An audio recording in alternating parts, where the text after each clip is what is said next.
Abra sua Bíblia, Atos capítulo de número 3. Pedro e João subiam ao templo para a oração da hora nona. Era levado um homem coxo de nascença, o qual punha diariamente à porta do templo chamada Formosa, para pedir esmola aos que entravam. Vendo ele a Pedro e João, que iam entrar no templo, implorava que lhe dessem uma esmola. Pedro, fitando juntamente com João, disse: olha para nós. Ele os olhava atentamente, esperando receber alguma coisa. Pedro, porém, lhe disse: não possuo nem prata, nem ouro, mas o que tenho, isto te dou. Em nome de Jesus Cristo, o Nazareno, anda.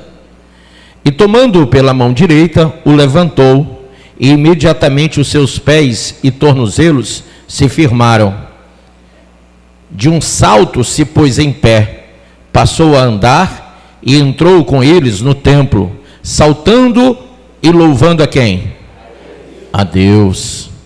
Viu todo o povo a andar e a louvar a Deus, e reconheceram-se ele o mesmo que esmolava, assentado à porta formosa do templo, e se encheram de admiração e assombro por isso que lhe acontecera. Apegando-se ele a Pedro e João, todo o povo correu atônito para junto deles, no pórtico chamado de Salomão. À vista disso, Pedro se dirigiu ao povo, dizendo: israelitas, por que vos maravilhais disto? Ou por que fitais os olhos em nós, como se pelo nosso próprio poder ou piedade o tivéssemos feito andar? O Deus de Abraão e de Isaque e de Jacó, o Deus de nossos pais, glorificou a seu servo Jesus, a quem vós traíste e negaste perante Pilatos, quando este havia decidido soltá-lo. Vós, porém, negaste o santo e o justo, e pediste que vos concedesse um homicida. Dessarte, mataste o autor da vida, a quem Deus ressuscitou dentre os mortos, do que nós somos testemunhas. Pela fé em o nome de Jesus é que esse mesmo nome fortaleceu a este homem que agora vedes e reconheceis. Sim, a fé que vem por meio de Jesus deu a este saúde perfeita na presença de todos vós. E agora, irmãos, eu sei que o fizeste por ignorância, como também as vossas autoridades. Mas Deus assim cumpriu o que dantes anunciara por boca de todos os profetas, que o seu Cristo havia de padecer.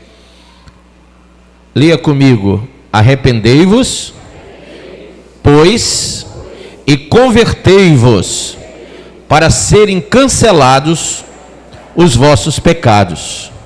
Leia novamente: arrependei-vos, pois, e convertei-vos, para serem cancelados os vossos pecados, a fim de que na presença do Senhor venham tempos de refrigério, e que envie ele o Cristo que já vos foi designado, Jesus, ao qual é necessário que o céu receba até os tempos da restauração de todas as coisas, de que Deus falou por boca dos seus santos profetas desde a antiguidade. Disse, na verdade, Moisés: ó Senhor, Deus vos suscitará dentre vossos irmãos um profeta semelhante a mim, e a ele ouvireis em tudo quanto vos disser. Acontecerá que toda alma que não ouvir a esse profeta será exterminada no meio do povo. E todos os profetas, a começar com Samuel, assim como todos quanto depois falaram, também anunciaram esses dias. Vós sois os filhos dos profetas e da aliança que Deus estabeleceu com vossos pais, dizendo a Abraão: na tua descendência serão abençoadas todas as nações da terra. Tendo Deus ressuscitado o seu servo, enviou primeiramente a vós outros, para vos abençoar, no sentido de que cada um se aparte das suas perversidades. Amém? Põe a mão sobre a Bíblia, diga: Pai, essa é a tua palavra, fala ao meu coração, me ensina a tua palavra, através do Espírito Santo da graça. Diga amém. Pode assentar-se. Queridos, primeiro que nós temos que entender que não há salvação fora de Jesus. Não há nada que possa sobrepujar o sacrifício da cruz. Mas é importante nós entendermos essa palavra, porque quando Pedro vai anunciar a salvação ao povo judeu, e aqui ele estava falando com aquele povo, um povo que aqui em Atos 2 haviam se convertido, né?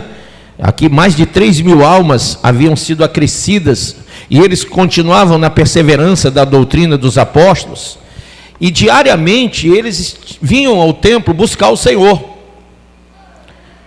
É até importante falar, porque muita gente diz que a igreja primitiva ela não cultuava no templo. Gente, quando Jesus veio, quando os apóstolos fundamentaram o evangelho, claro que naquela época primeiramente foi com os judeus, e os judeus cultuavam ao Deus de Abraão no templo que foi reconstruído por Herodes Antipas, amém?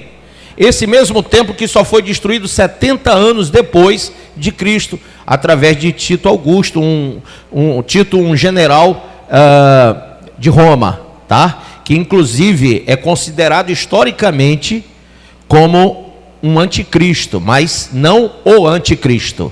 Ele é um anticristo, porque a Bíblia diz que muitos anticristos viriam.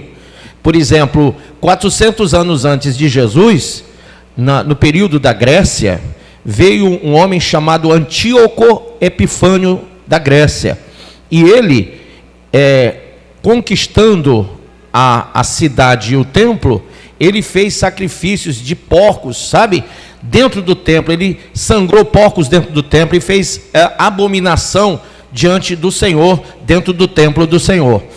E os macabeus naquela época foram que expulsaram Antíoco Epifânio de lá.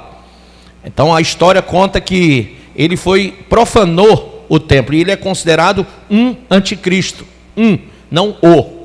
E 70 anos depois de Jesus também, o templo foi profanado por Tito, tá? General romano, e dessa feita foi também destruído. Então esse foi o segundo templo de Israel. O terceiro vai ser agora reconstruído no período da grande tribulação. Quem me entende? E esse terceiro templo também vai ser profanado. Só que desta feita não vai ser por um anticristo, mas pelo anticristo, que vai colocar a sua imagem lá dentro e vai se declarar Deus. Muito bem, mas isso é apenas para você entender que Jesus, ele deixou o caminho muito bem orientado pelos apóstolos. E quando Pedro estava pregando sobre o caminho, Pedro fala que nós só podemos realmente entender e fazer parte desse caminho com um genuíno arrependimento. Então ele diz aí: arrependei-vos, no verso 19, pois, e convertei-vos, diga convertei-vos, para que sejam apagados os vossos pecados. Se você se arrepender, mas não se converter, os teus pecados não são apagados. Então tem que ter um arrependimento, mas também tem que ter uma conversão. E a palavra conversão, ela está lá no grego, tá? E é metanoia, que é a conversão.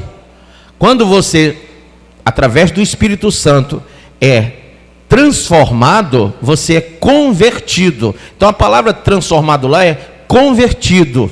Quem é que nos converte? Aquele que nos convence. Quem é que nos convence do pecado, da justiça e do juízo? O Espírito Santo Consolador, o Paracletos de Deus. Aquele que é o Consolador, o advogado fiel, né? Aquele que foi deixado por Jesus para nos convencer. Então, ninguém vai se arrepender se não for primeiramente convencido pelo Espírito Santo. E se você não se arrepender genuinamente, você não se converte. Então você pode sim ser um evangélico, você pode estar aqui na igreja, você pode frequentar os cultos da igreja, ou de qualquer igreja no Brasil e no mundo, mas você pode ser apenas uma pessoa que se arrependeu, mas não se converteu. E tem muita gente que diz: poxa, eu estou arrependido com muita coisa que eu fiz na minha vida. Mas você tem que entender que a conversão, ela é um caminhar. Diga, caminhar. Então, você não pode dizer me arrependi sem um caminhar. Inclusive, John Stott, ele é um teólogo, ele disse: o arrependimento, diga, o arrependimento é a porta de entrada para a vida cristã, é o caminho de volta para Deus. Então o arrependimento é uma porta de entrada para a vida cristã, é a porta. Mas depois que você passa pela porta, você tem que caminhar de volta para Deus, amém? E esse caminhar diário, ele envolve a questão da metanoia, da transformação, da conversão da sua vida. Então todo o rumo da sua vida tem que ser mudado. E tem muita gente que resiste, recalcitra contra esses agrilhões de Deus, né? Eu posso até ser crente, eu posso até ir para a igreja, mas esse negócio de mudar a minha vida, não. Mexer comigo, mexer com o meu dia a dia, com o meu cotidiano, com a minha maneira de pensar, não. Irmãos, diga para o seu irmão do lado: não recalcitre contra os agrilhões de Deus. Não resista ao Espírito Santo, amém? Não resista ao Espírito Santo. Ora, ele está te convencendo contra o relativismo que está implantado na igreja. Ele está te convencendo contra ideologias de gênero, por exemplo, que está sendo colocado dentro da igreja. Ele está te convencendo contra a prostituição, contra a impureza, contra essa imundície que o mundo está vivendo, essa iniquidade. É o Espírito Santo que faz com que você seja confrontado, que o pecado que você pratica seja confrontado. É Ele que bate de frente com você. Então, se você não der ouvidos a Ele, se você resistir a Ele, você estará resistindo à sua própria salvação. Você pode até dizer ser arrependido, mas você não vai mudar de vida, você não vai caminhar a vida cristã. Quem está entendendo diz amém. Então, o arrependimento, ele tem algumas características e alguns textos que eu queria citar para vocês. Abra aí, por exemplo, a sua Bíblia. Mas antes de abrir, deixa eu falar aqui uma coisa. Na época de Gênesis, é interessante isso, na época de Noé, na época do dilúvio, interessante que quando o Senhor olhou para o povo daquela época, o pecado deles cheirava mal. E Deus não suportava mais a prática da iniquidade naquele povo da época noética. Então Deus disse a Noé: olha, é demais o que eles estão fazendo, já não dá mais para suportar isso aí. Então eu digo a você, Noé, que o dia desses homens será o tempo deles será 120 anos. Ora, exatamente 120 anos foi o tempo que Deus deu aos habitantes da terra daquela época. Aí você diz: bispo, o que quer dizer isso? A partir daquele momento, Noé passou a trabalhar numa construção a qual Deus o levantou. Deus disse: olha, você vai construir uma arca, e assim, e assado, e vai ser assim, tantos côvados, e tanto de altura, tanto de largura, tanto de comprimento. E Deus falou tudo o que Ele queria e como Ele queria, deu o modelo todo para Noé. E Noé, anotando tudo que Deus quis, foi feito do jeito que Deus quis. Levaram exatamente 120 anos para a reconstrução daquele barco. E durante 120 anos, Noé pregava sobre arrependimento. Havia ali um processo de graça, uma ação graciosa de Deus, usando Noé para pregar para aquele povo que vivia na iniquidade. Eles eram conhecidos como filhos de Deus, né? Mas infelizmente não eram filhos de Deus, porque praticavam o que era mal. E aí, olha que coisa interessante. Depois de 120 anos, veio o dilúvio, e só entrou naquela arca Noé, sua mulher, seus filhos e suas noras, e os animais, um casal de cada, entraram lá. E veja, Quando, depois de 40 dias, a arca, ela foi descendo as águas e ela atracou lá no Monte Ararat, veja, Deus, então, Noé abriu a porta da arca, saiu de lá com a sua família, e ele fez um holocausto a Deus. Quando ele fez o holocausto, a Bíblia diz no capítulo 8, abra aí no capítulo 8 do Gênesis, é bem interessante, no capítulo 8 do Gênesis, quando ele fez o holocausto, e o que é holocausto? É um sacrifício, diga sacrifício. E aqui ele fez um sacrifício, um holocausto ao Senhor, capítulo 8. Versículo 20, ó. Levantou Noé um altar ao Senhor, e tomando de animais limpos e de aves limpas, ofereceu holocausto sobre o altar. Leia comigo 21. E o Senhor o quê? Fez o quê? Ele fez o quê? O Senhor aspirou o suave cheiro. Veja, toda a maldade do mundo foi aniquilada, porque os habitantes que praticavam o que era mal, faziam tanto mal, que Deus não suportava mais cheirar o pecado deles. Se você der uma cheirada aí no seu irmão, e ele tiver tomado banho, você vai se sentir bem, né? Mas se não, você já vai sentir algo diferente, algo ruim. Mas o pecado, esse cheiro que eu estou falando, só Deus sente. Só Deus sente. Sabe aquilo que você esconde e que nem perfume francês resolve? Dizem que o perfume francês é o melhor perfume do mundo, porque francês não toma muito banho, né? E quando você quer ficar bem cheiroso, você gasta muito dinheiro para comprar um perfume francês, né? Agora, esse mau cheiro do pecado só teve um jeito: o dilúvio, o juízo de Deus. Romanos 6:23 diz que o salário do pecado é o quê?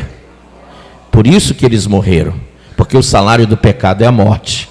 Eles tinham que morrer por causa da prática que eles viviam, e depois de 120 anos de graça, não se arrependeram e não se converteram. Entende isso ou não? Eles continuaram e continuaram e continuaram, apesar de, e então morreram. Quando tudo acabou e só restou aquela família, Noé faz um holocausto ao Senhor, e o Senhor aspira. Sabe, Deus estava querendo sentir um cheiro suave.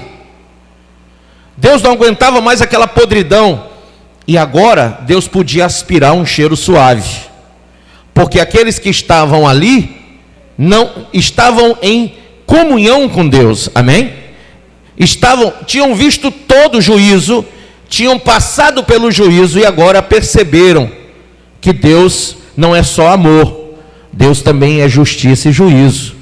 E isso tem que ser entendido por todos os cristãos, porque depois de Noé, o povo de Israel também fez muita coisa ruim, que cheirou mal às narinas de Deus. E o Senhor falou lá em 2 Crônicas: se o meu povo que se chama pelo meu nome se humilhar, orar, buscar a minha face e se converter do seu mau caminho, então eu ouvirei sua prece e sararei sua terra. Eles fizeram o que era mal, e para eles também tem um juízo, que foi declarado a Daniel no capítulo 9, que virá um tempo de juízo também para Israel. Ora, na época de Noé foram 120 anos o tempo para vir o juízo, e agora para Israel 70 semanas de anos. Diga, 70 semanas de anos. Você vai encontrar isso em Daniel 9, 24 a 27. Quando que vai acontecer, bispo? Olha, é bem claro isso. Assim como na época de Noé, eles se casavam e davam-se em casamento, Jesus falou em Mateus 24 isso, e de uma hora para outra, quando eles menos esperaram, veio o dilúvio.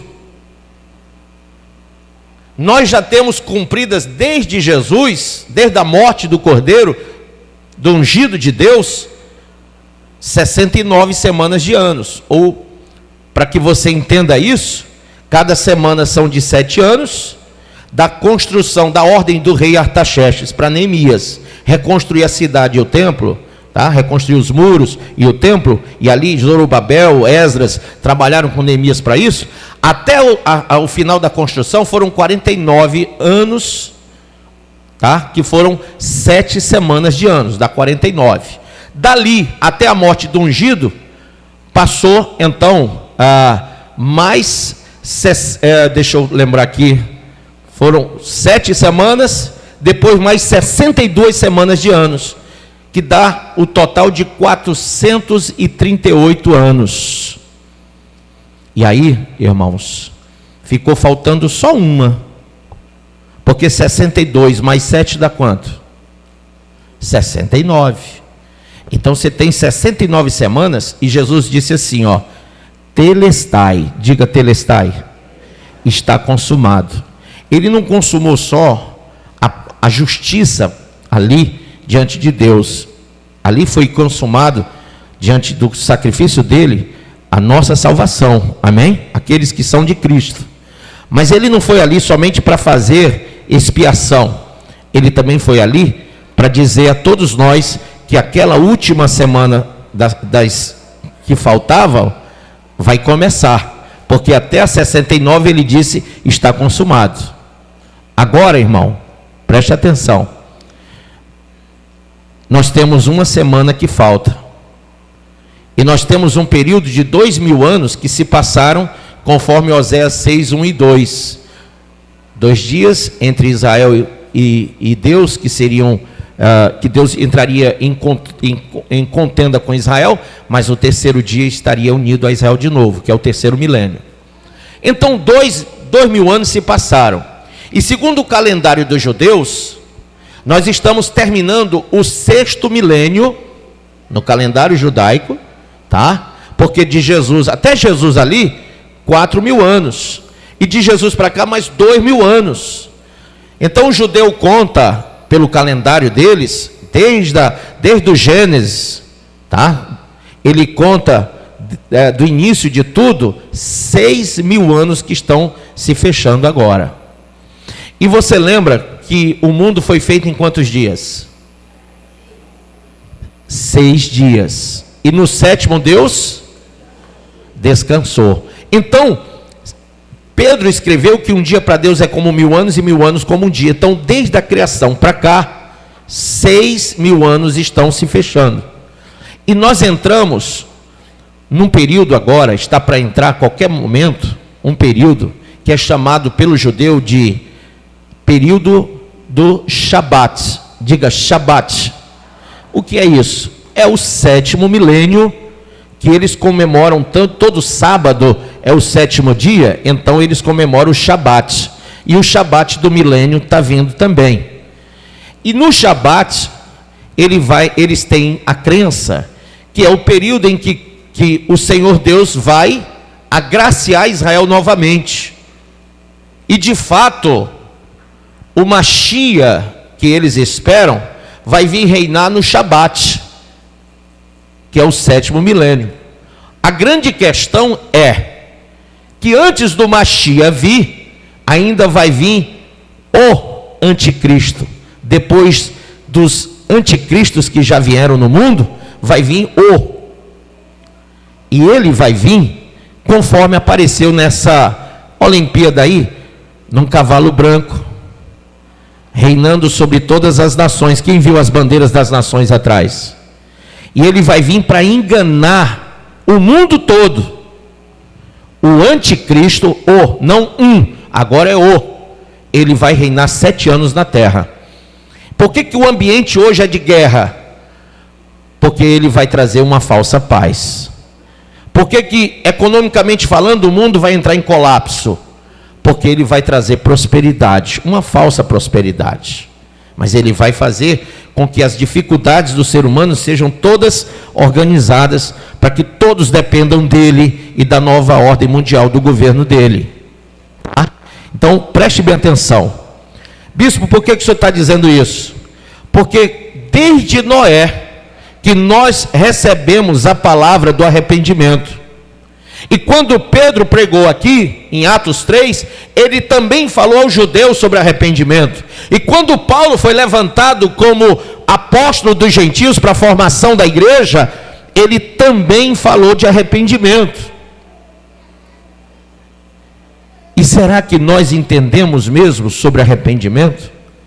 Será que nós percebemos que não é só dizer, tem que viver o evangelho? Você tem que se converter à estrutura cristocêntrica do evangelho. Você tem que deixar de lado a velha criatura. Você tem que permitir que todo o compêndio doutrinário neotestamental esteja na sua mente e no seu coração. Porque se você perguntar a um judeu sobre a lei, ele sabe. Se você perguntar a um muçulmano sobre o Alcorão, ele sabe. De cor, hein? O judeu sabe de cor a lei mosaica, que são 613 leis. E eles sabem também o decálogo, que são os 10 mandamentos que Deus deu a Moisés. Então todo judeu que se preza, ele é versado nas leis e na questão do decálogo. E todo muçulmano que se preza, conhece bem o Alcorão, e sabe decorado todas as leis do Alcorão. Agora eu pergunto, você não acha que todo cristão que se preza e que realmente se acha cristão, deveria conhecer a nova aliança, a sã doutrina, que foi deixada por Cristo e pelos apóstolos, sim ou não? Pergunta para o seu irmão, você conhece?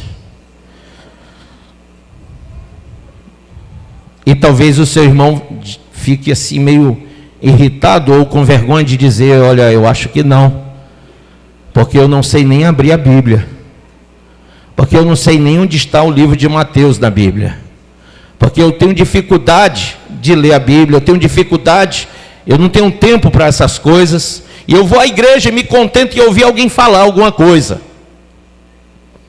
Irmãos, como que você vai chegar à conversão, por mais que você se arrependa, se você não conhece a palavra de Deus? Olha o que o salmista Davi fala, que a palavra de Deus é lâmpada. Então sem a lâmpada, teu caminho fica em trevas, continua em trevas. Você entende isso? Sim ou não? Então, só quem se arrepende, diga para o seu irmão, só quem se arrepende é que vai ser salvo. Amém? Diga, o arrependimento é um grande passo na nossa vida. Diga, sem arrependimento não há perdão, e sem perdão não há como se aproximar de Deus. Diga, Ele quer nos perdoar, mas nós temos que entender o que é arrepender-se. Amém? Abra em 1 João 1,9. Eu nem ia falar muito sobre essa questão do Moisés, mas achei que foi legal lembrar vocês sobre isso. Porque Deus, que estava sentindo o cheiro ruim do pecado, depois sentiu o cheiro suave de um sacrifício limpo. Amém? Aí alguém diz assim, mas bispo, nós temos que fazer sacrifício? Claro que temos. Só que infelizmente o falso evangelho que está sendo ensinado hoje, no nosso tempo, diz que o teu sacrifício tem que ser de dinheiro. Quem entende isso? Eles estão chamando as pessoas para sacrificarem dinheiro, para entregarem dinheiro como sacrifício. Isso não só é materialismo, como também faz parte daquilo que o apóstolo Paulo falou, que faria um comércio das pessoas. Isso impinge sobre as pessoas uma visão totalmente deturpada de Deus. Porque o sacrifício que Deus requer de nós é uma vida voltada para Ele, convertida. É um arrependimento que nos leva a entrar por uma vida, uma caminhada cristã, onde Deus se agrada de nós. Amém? Então Paulo disse lá em Romanos 12, que a nossa vida tem que ser um sacrifício vivo, santo e agradável. Mas nós só entenderíamos isso com o renovo da mente, através do Espírito Santo. Então o Espírito Santo renova a nossa mente, nos dá o entendimento, e a gente começa a entender e a viver uma vida boa, perfeita e agradável diante do Senhor. Amém? Então vamos ver em 1 João, no capítulo 1, verso 9. Perdão, vamos ler um pouquinho antes.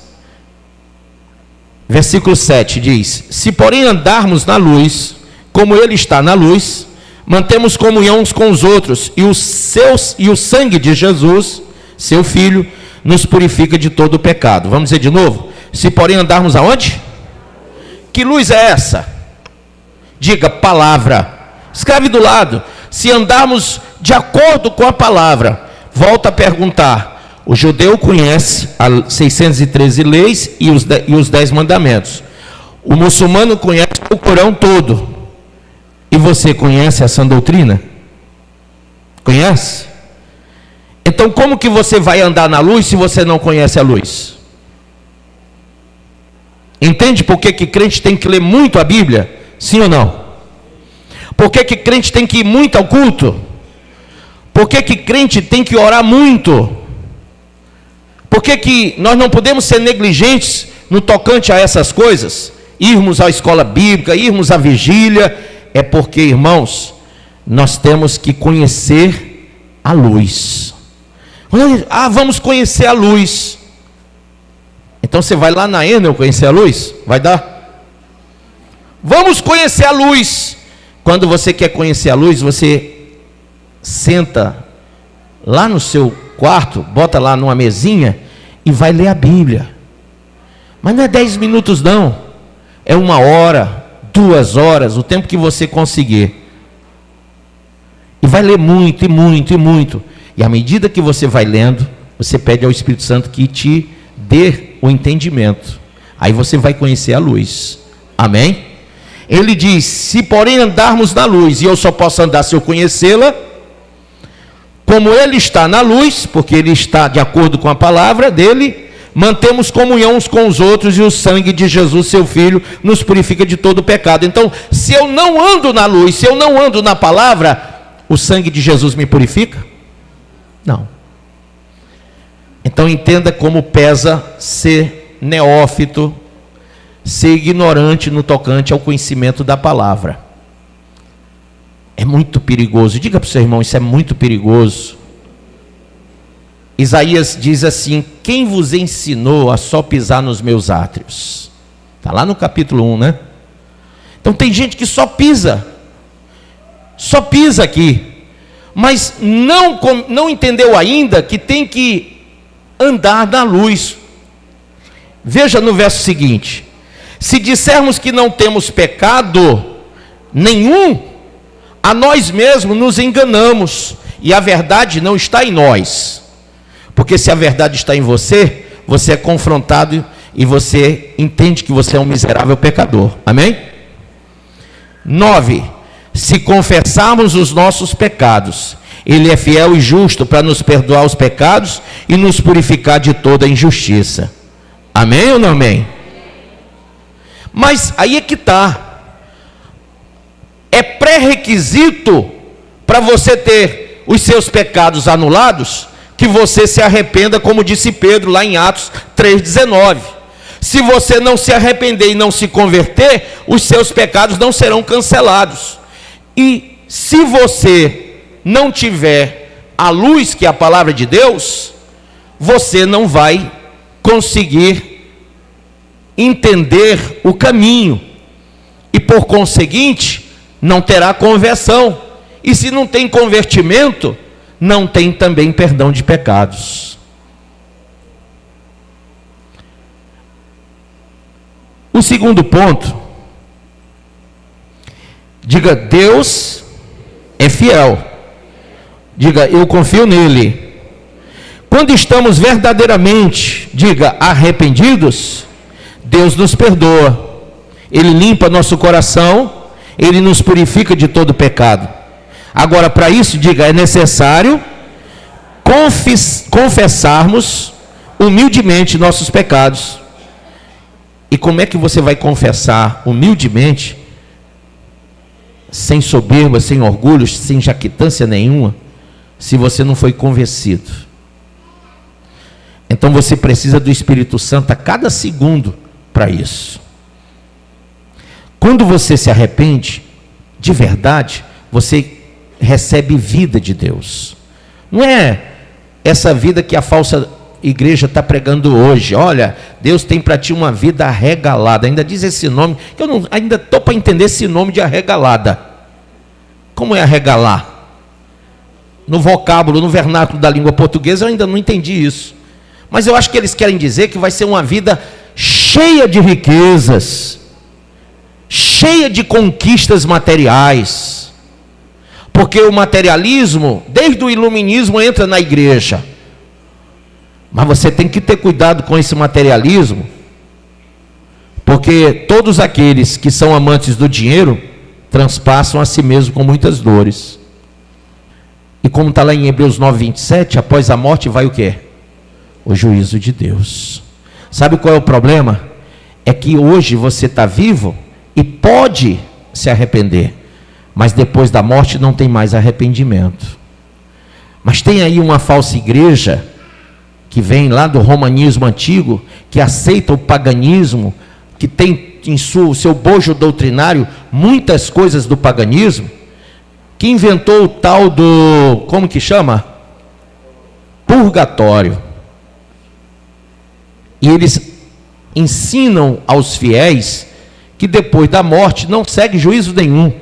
Ainda se pode fazer alguma coisa por aquele que morreu, para purgá-lo do inferno. Veja, será que o Senhor se contradiz? Será que a Bíblia pode ser contraditada? Sim ou não?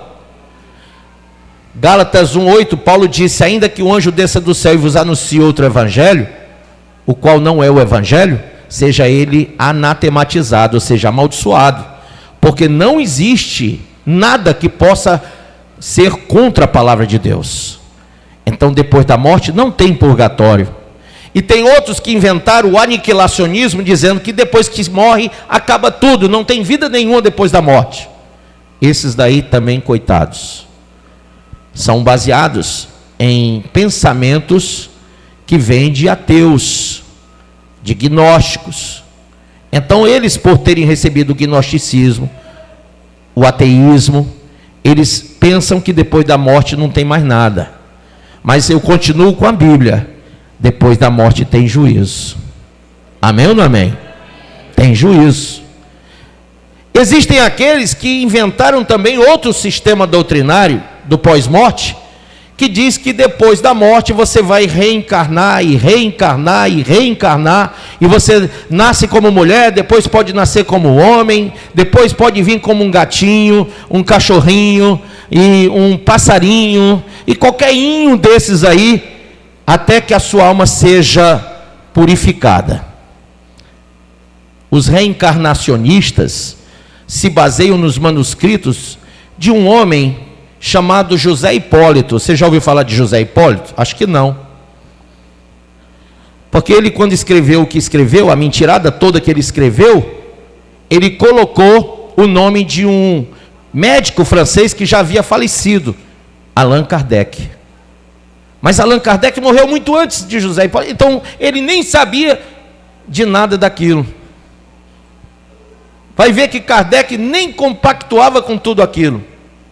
Mas José Hipólito pegou e botou lá que aquilo tudo era revelação de Allan Kardec.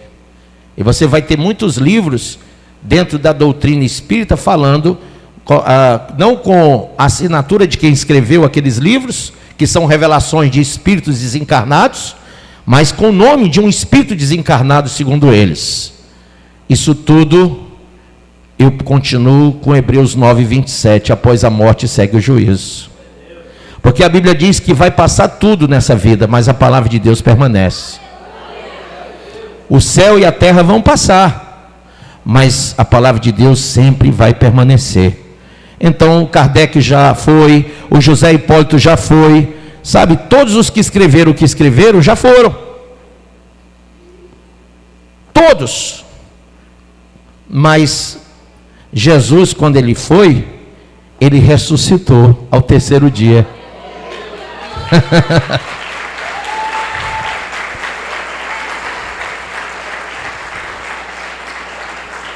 Ele veio, morreu, ressuscitou, e depois de ressurreto ele disse: agora eu vou para junto do Pai, vou preparar morada para vocês, e quando eu for preparar morada, eu voltarei e vos buscarei para mim mesmo, para que onde eu estou estejais vós também, porque eu sou o caminho, a verdade e a vida, e ninguém vem ao Pai se não for por mim.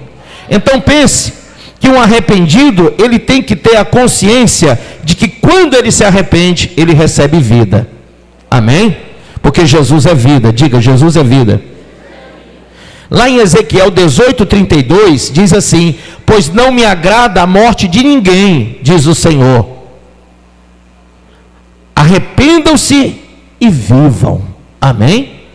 Então Deus não se agrada da morte de ninguém. O que Deus quer é que você se arrependa e viva, mas não viva aqui para esse mundo. Jesus disse: o meu reino não é desse mundo. Que você viva para Deus. Amém? A quarta coisa é que nós temos que pensar: poxa, o pecado é como uma doença. Se você ler Isaías, capítulo 1, diz que o povo estava doente da cabeça aos pés. Se você ler lá Isaías 59, diz que o pecado faz separação entre Deus e os homens. Olha só, que coisa, hein?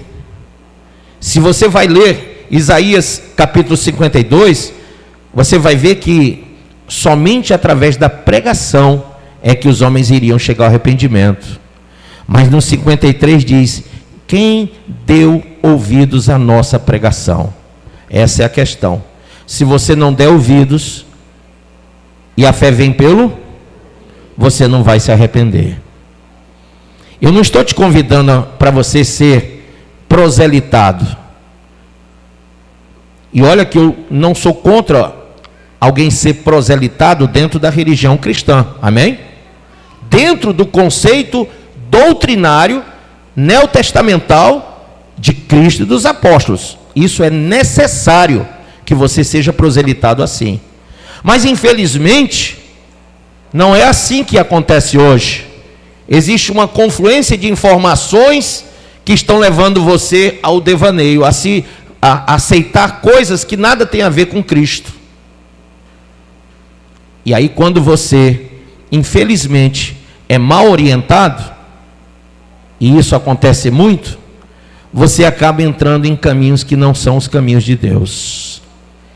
Então Isaías lá no 55 diz assim, ó, que o teu caminho não é o de Deus e nem o teu pensamento. Então você não vai dizer assim, eu acho.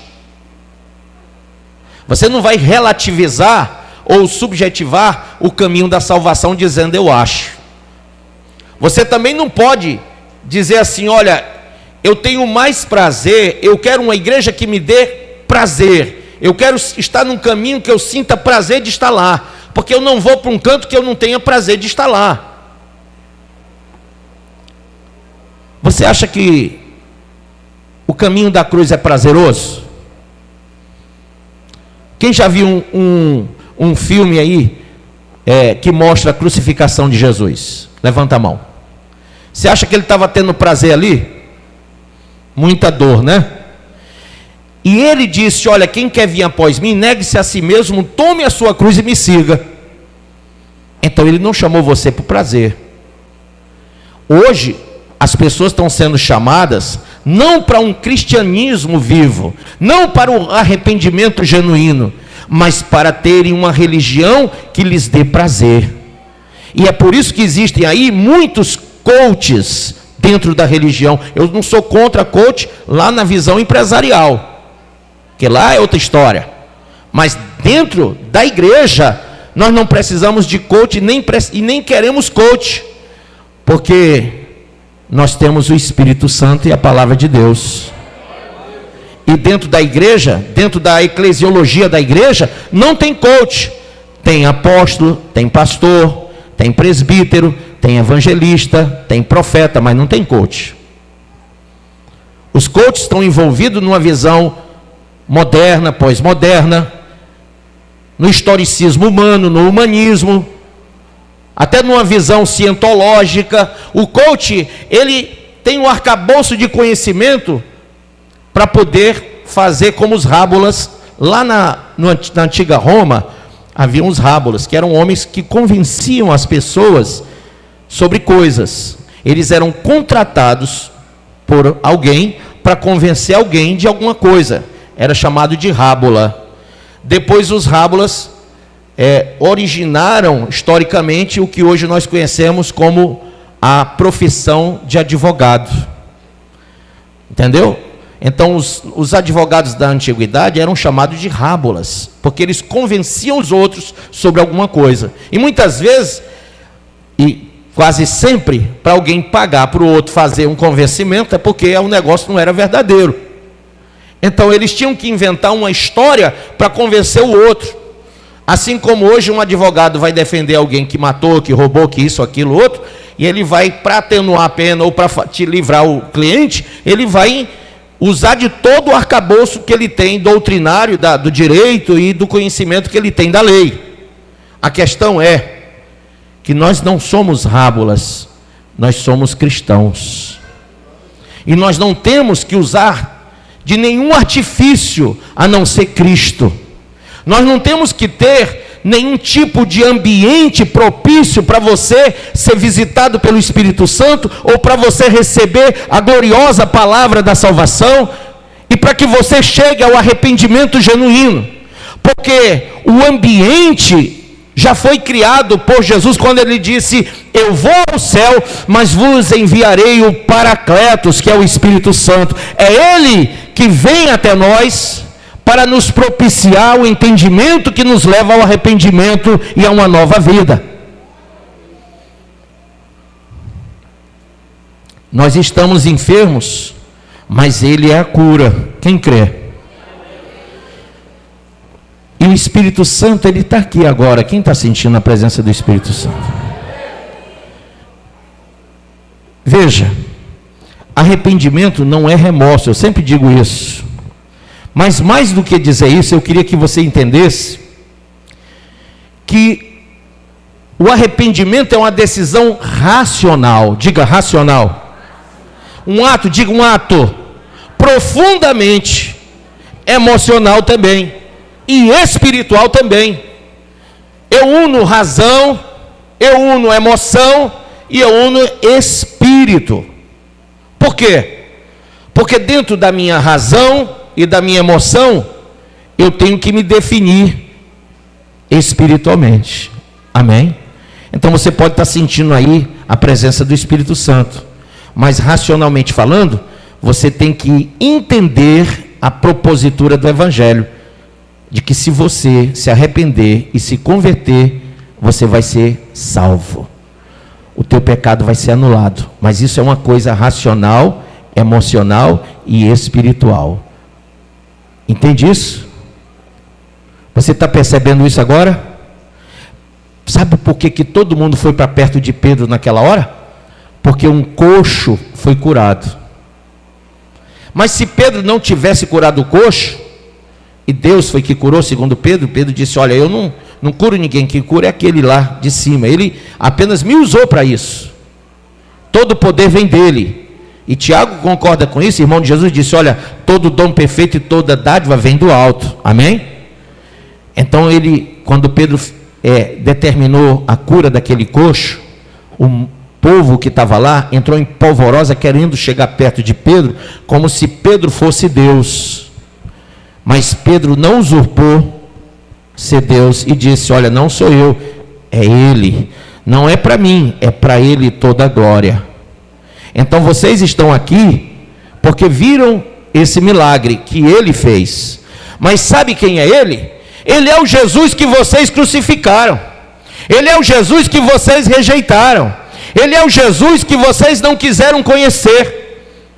Mas agora vocês veem um coxo andando e vocês dizem: milagre, prodígio, maravilha. E vocês veem a mim como se eu tivesse esse poder. Eu não tenho, mas eu sou testemunha de que ele morreu, de que ele ressuscitou e que ele é todo poderoso e vive hoje e sempre. Então aqueles homens que estavam ali conheceram Jesus com aquela palavra, e muitos se arrependeram, muitos tiveram um novo entendimento a partir dali. E o primeiro sinal de que você está arrependido é que você fica triste com tudo o que você fez.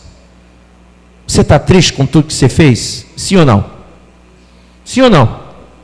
Pensa bem, tudo que você fez, desde que você se conhece por gente, que levou você ao descaminho, ao despropósito, e você fez tantas bobagens nessa vida, eu pergunto, valeu a pena?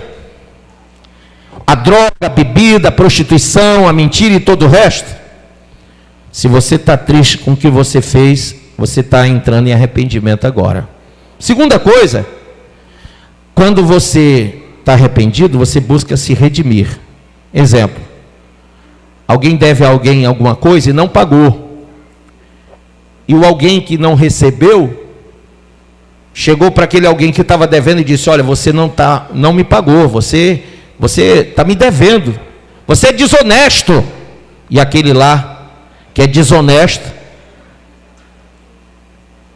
ouviu aquela palavra, sentiu no coração, pensou em todas as vezes que ele roubou alguém. Quem lembra de Zaqueu? Senhor, aquele a quem defraudei, eu restituo 4 vezes mais. Entende isso? E dou metade do que eu tenho aos pobres. Olha que coisa. Então, Zaqueu pensou naquela hora que estava com Jesus em tudo que ele roubou. E ele resolveu restituir aquele a quem ele devia 4 vezes mais. Não só devolver, restituir 4 vezes mais. Naquela hora Jesus olhou e disse assim, em verdade vos digo, que a salvação entrou neste lar, porque esse também é filho de Abraão, amém? E por que Jesus identificou arrependimento genuíno? Porque ali naquela hora que Zaqueu deu aquela palavra de que iria restituir 4 vezes mais, ele estava se redimindo. Sabe o que é se redimir? É estar disposto a pagar o preço do erro. Tem gente que não quer viver um evangelho que arranhe nem um cotovelo. Está na igreja, leva uma bordoada na palavra, ou então passa por algum perrengue na obra, já está aí querendo se desviar, já está querendo se esfriar, já está querendo se afastar. Irmão, olha da onde você veio, sente o cheiro do teu pecado e pensa, você estaria dentro da arca ou lá se afogando? Porque se você respondeu que estaria se afogando, e é o certo, você deve hoje se redimir. E sabe qual é o preço a pagar para você se redimir? Você tem que amar Deus sobre tudo e sobre todos. Você tem que tomar a cruz, isso quer dizer sofrer pelo evangelho, sofrer mesmo, seja a abstinência sexual para você que é jovem e não é casado, seja ser maltratado por aqueles que você conhece, até seus familiares, porque a Bíblia diz que quem não aborrecer seu pai, sua mãe, seus irmãos, sua mulher, seus filhos e até a si mesmo, por mim não será digno do meu reino, não será meu discípulo. Então tomar a cruz, diga tomar a cruz, quer dizer sofrer. E sabe qual é a terceira coisa? Negar a si mesmo. Então se você não pagar esses 3 preços, você não se redimiu. Não se redimiu. Então do que adianta você sentir a tristeza do que fez, se você não está disposto a se redimir? Ah, eu não quero o evangelho da cruz, eu quero o evangelho da facilidade. Eu quero o evangelho da vassoura, eu quero o evangelho do pão, eu quero o evangelho da campanha da porta aberta, eu quero o evangelho, sabe, que me ensina a prosperar. a ser rico, que eu sou bom, que Deus me ama, que Deus não tem nada contra mim. Irmão, esse evangelho sem cruz não é o de Cristo. Evangelho de Cristo tem cruz, tem sofrimento, tem arrependimento genuíno que te leva a negar-se a si mesmo. Evangelho de Cristo, você tem que colocar Deus acima de tudo e de todos, até mesmo sobre você, porque você tem que tirar o seu ego e o seu antro do coração e deixar Jesus reinar de verdade. Quem entendeu isso? Pergunta para o seu irmão: você está disposto a pagar esse preço? Para ser salvo? Para ser salvo, você tem que se converter. Para se converter, tem que se redimir. Bispo, a salvação não nos foi dada por Jesus? Sim. A bênção da salvação foi. Mas só vai alcançar a salvação quem vier após Ele. Amém? Só vai quem caminhar no caminho dEle. Quem viver pela palavra, que é luz. E para isso tudo tem um preço, irmão. E não é dinheiro, e não é o ouro, a prata, o bronze, não é nada desse mundo, mas a tua alma, o teu corpo e o teu espírito inteiramente entregue ao Senhor. O teu tempo tem que ser entregue para Deus. Eu não tenho tempo para ir para a igreja, então você não está querendo se redimir. Eu não tenho tempo de orar, de ler a Bíblia, então você não quer se redimir. Amém? Diga: a pessoa arrependida, ela aceita as consequências de uma vida cristã. Porque uma vida cristã exige coisas, sim ou não? Um chamado exige de nós coisas. Nós vivemos um sacerdócio, o novo e vivo sacerdócio em Cristo, que exige de nós uma mudança, uma compostura e toda uma indumentária que é espiritual.